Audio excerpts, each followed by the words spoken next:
We think of the pioneers and trailblazers of the Old West as rugged and realistic men who would be not in the least concerned with such things as the meaning of visions and dreams.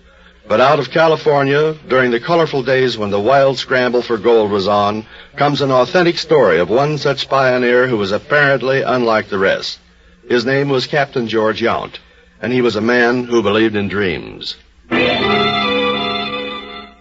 It was in November of the year 1852 that Captain Yount accompanied old Henry Horn on a hunting trip. They sat one morning around the campfire that blazed outside their tent. What's on your mind, George? Oh, I wish I knew, Henry. Just a kind of feeling. Your bones are telling you there's snow in there. We was going to be up there in the mountains tonight. Might be something to worry about, but down here... Henry, wait a minute. Snow and mountains, that's it. I dreamed about snow and mountains last night. It's coming back to me now, Henry. They were trapped up there in the Little Nell Pass. They were snowbound, a party of immigrants. There was 8 of them. No, 9 including the young lad. Just a boy he was, and he was crying. I saw the pass as clear as I ever seen anything. And Captain Yount did proceed to describe the mountain pass, just as he had seen it in his dream. You darn fool, George. Oh, you darn fool.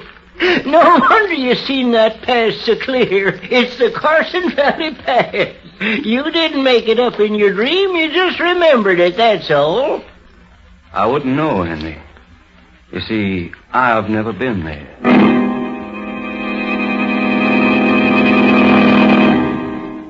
Captain Yount's hunting luck was bad that day. His mind seemed to be on something other than hunting.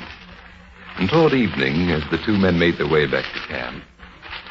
Henry, I'm heading back for town tonight. Organize a rescue party. Well, who in tarnation you going to rescue? 9 immigrants snowbound up in Carson Valley Pass. George Yount, you lost your mind or something? That was a dream you had. Maybe it was just a dream. Maybe not.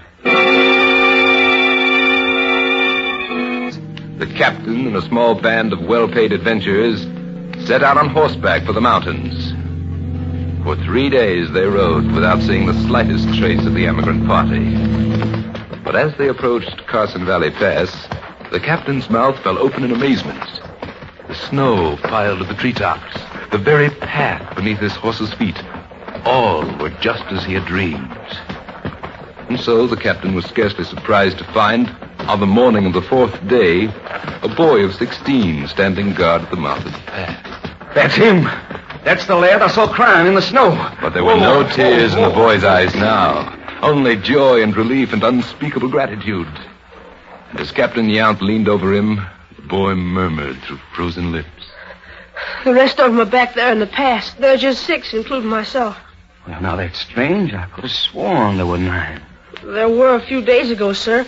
But 3 of the men have died. And so Captain Yount's dream was realized to the last detail. To those who are skeptical, one can only cite the words of Horace Bushnell, the foremost religious scholar and theologian of the last century, who said, "You need have no doubt of this story. We in California know the facts. And facts they remain. Facts which have never been satisfactorily explained. Facts incredible but true."